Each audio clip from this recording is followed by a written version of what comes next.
കൊച്ചി ഹൃദയം charitable trust office ഉദ്ഘാടനവും logo പ്രകാശനവും നടത്തി. കഴിഞ്ഞ ഒരു വർഷക്കാലമായി ജീവകാരുണ്യ പ്രവർത്തന മേഖലയിൽ പ്രവർത്തിച്ചു വരുന്ന ഹൃദയം ചാരിറ്റബിൾ ട്രസ്റ്റ് ഓഫീസ് ഉദ്ഘാടനവും ലോഗോ പ്രകാശനവും നിർധനരായിട്ടുള്ള രോഗികൾക്കുള്ള മരുന്ന് വിതരണവും തൃക്കാക്കര KMM കോളേജ് ഓഡിറ്റോറിയത്തിൽ ഓഫീസ് ഉദ്ഘാടനം മുൻ ജില്ലാ പഞ്ചായത്ത് സ്റ്റാൻഡിംഗ് കമ്മിറ്റി ചെയർമാനും ഹൃദയം ചാരിറ്റബിൾ ട്രസ്റ്റ് രക്ഷാധികാരിയുമായ KM കുഞ്ഞുമോൻ ഉദ്ഘാടനം ചെയ്തു. ലോഗോ പ്രകാശനം KMM college group of institution manager doctor MM Abubakkar Kaithappadan നിർവഹിച്ചു. Hridayam charitable trust chairperson doctor Shahida Kalamassery അധ്യക്ഷത വഹിച്ചു.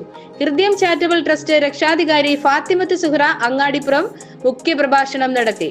കൺസ്യൂമർ ഫെഡറേഷൻ ഓഫ് വിജിലൻസ് സംസ്ഥാന ട്രഷറർ പ്രസന്ന ഗോപാലൻ, PDP സംസ്ഥാന സെക്രട്ടേറിയറ്റ് മെമ്പർമാരായ അഷ്റഫ് വാഴക്കാല, തൃക്കാക്കര നഗരസഭാ councillor Sajeena Akbar, Hridayam charitable trust vice president Sageer Purakkulath, Sumathi Babukuttan, Jamal Makkar, Saleem Puthukkadan, PK Jabbar Ali Makka തുടങ്ങിയവർ സംസാരിച്ചു.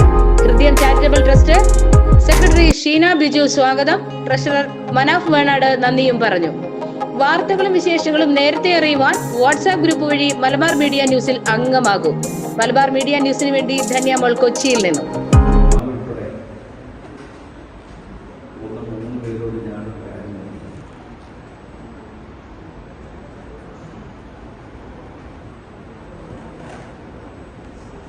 പബ്ലിക് മണി എന്ന് പറയുന്നത്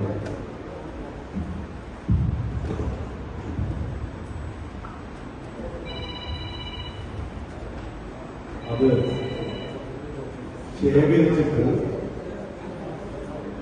അത് ഡിസ്ട്രിബ്യൂട്ട് ചെയ്യുമ്പോൾ